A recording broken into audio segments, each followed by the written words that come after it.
The caravan had covered several leagues by midday, and a halt was called at the edge of the forest. Baugh offered to scout out the woods while lunch was served, while Tim took a rest on a nearby rock. Removing his boots, he appended them and shook the tiny stones out, fishing around for any that might have lodged themselves while he walked. Lunch was being passed around, a slice of cheap brown bread and cheese, while the water skins were collected and refilled. The bread was the size of his palm and as thick as his thumb, and the cheese was creamy and fresh. While a lord or lady would turn up their nose at such a meager offering, Tim was thankful for the food, devouring both before his skin was returned. Maybe skipping breakfast wasn't such a good idea with the long trail ahead of them. As he chewed the last morsel, a voice came from behind him. "Are there eyes in the back of your head, kid?" Tim had expected Baugh when he turned, but the face and clothes were as different as the voice had been. A long golden beard adorned the blue-painted face, partially hidden by a cowl that flowed into a long blood-red cloak. In his hands he held a broad axe with a wicked half-moon blade. Tim jumped at the doorman's appearance and grabbed his copper hoe, holding it defensively.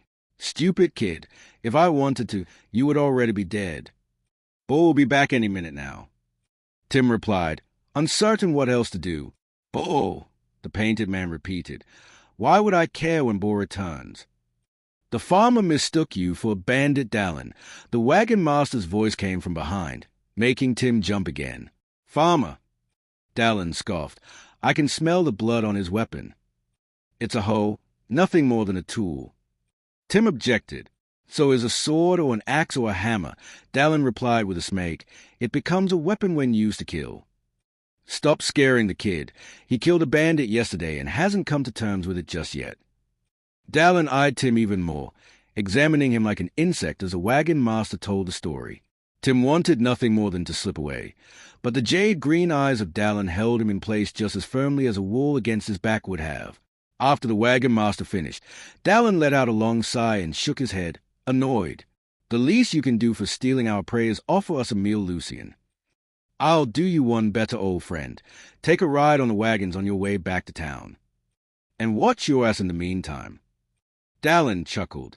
"Only if you're paying for our time."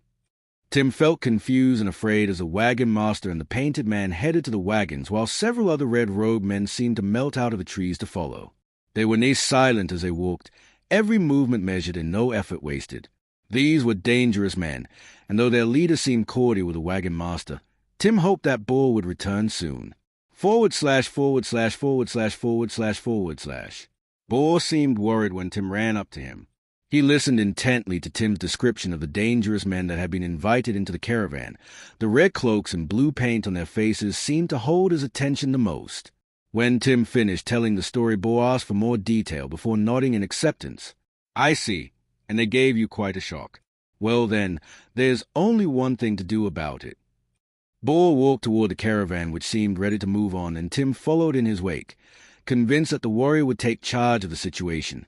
As the first wagons passed, Baugh strode menacingly toward the first red cloak he saw. Tim watched from a few feet away, hoe in hand and ready to assist if Baugh required it. "Did your mother never teach you how to shave?" The red-cloaked figure froze before him as Baugh's hand went to his scabbard. "Did your father never teach you how to sew?" Dalen replied, reaching for his axe. Tim tensed, expecting the worst and worried that his copper hoe might not be enough to turn the tide of battle. The eyes of the caravan turned to watch in fascination as the two men stared each other down. Without a word, weapons were drawn as both men ran at the other in a full sprint, only to slow to a lazy walk as Amet and Tim dropped his hoe as they reached out with their off hands and braced arms. "Glad to see you, Baugh. How long has it been?" 2 years. Baugh replied, "You scared the hell out of the farm boy, you know." Dalen turned to face Tim and lowered his hood. The blue paint on his face was gone, and the man didn't seem quite as intimidating as before as Dalen stuck out his tongue and crossed his eyes. Baugh laughed at the comical display and replaced his sword in its scabbard. "See, farmer, nothing to be afraid of." "But the cloak, right." In one swift movement, Dalen threw his axe into the dirt at his feet, and the cloak seemed to fly off his shoulders to rest on his forearm. The studded leather he wore hung loose on his shoulders, and instead of pants he wore a kilt of bright green and yellow. His blond hair was shaved from the sides of his head and kept short, and his green eyes no longer seemed to suggest malice. "It's an act, kid, a prestige of the trade." Dalen said, taking a flourishing bow. I am Dalen, and these are the Bloodhounds. On cue, the other men threw back their cloaks, revealing youthful, friendly faces and mismatched armor, but also a variety of weapons. Hand crossbows and daggers, as well as swords and axes. With their cloaks open, they resembled more of a troop of actors than the ominous group who seemed to melt out of the woods. They are bounty hunters, Baugh explained, slapping Dalen on the shoulder, warranted from the guilds and the nobles. Monsters and bandits are their prey, not farmers. I'm sorry for... Nothing about it, Dalen said, waving off the apology.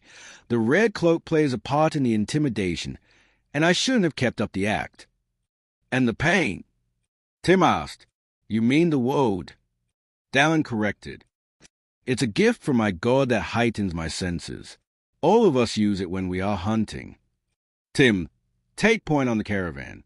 We can discuss the rest later. Tim nodded and picked up his hoe, heading to the front of the caravan obedient as a puppy, and Baugh waited for him to be out of earshot. What does Azrias want with the boy? Baugh asked seriously. Th same as Iosha, I would imagine. Dalen replied. Azrias only said to keep an eye on the boy and prevent Iosha's influence from you. Honestly, Dalen, what are you doing out here? I'm being honest. We were hunting a bounty, several bandits that had robbed caravans carrying taxes to the king. Then this morning Azrias appeared in front of all of us, tending our fire and preparing our food. Damnedest thing I've ever seen a god do. And then Azrias said our bounty had been taken, but he wasn't angry with us. We happened to be in the right place at the right time, and asked us to keep an eye on the kid. He even led us to the caravan before he left. Iosha woke me up in the middle of the night asking much the same. Baugh admitted. So if they're not fighting over him, why is he so important? Azrias didn't mention, and I didn't ask. As long as my favor with my god increases, I don't even care. Baugh thought about it for a time as they walked, remembering what the Queen of Battle had told him to do. It was much the same as Azrias had ordered of Dalen, to keep an eye on the boy and see to his education and safety. Has Iosha ever cooked for you? Dalen asked. No, and what does that have to do with anything? I was curious. Azrias is truly the god of death, and his cooking can attest to that. Baugh roared with laughter, nearly doubling over in mid-stride. Dalen and his bloodhounds had never failed to be welcome company on a long trip. They were good boys, all of them, and Azri,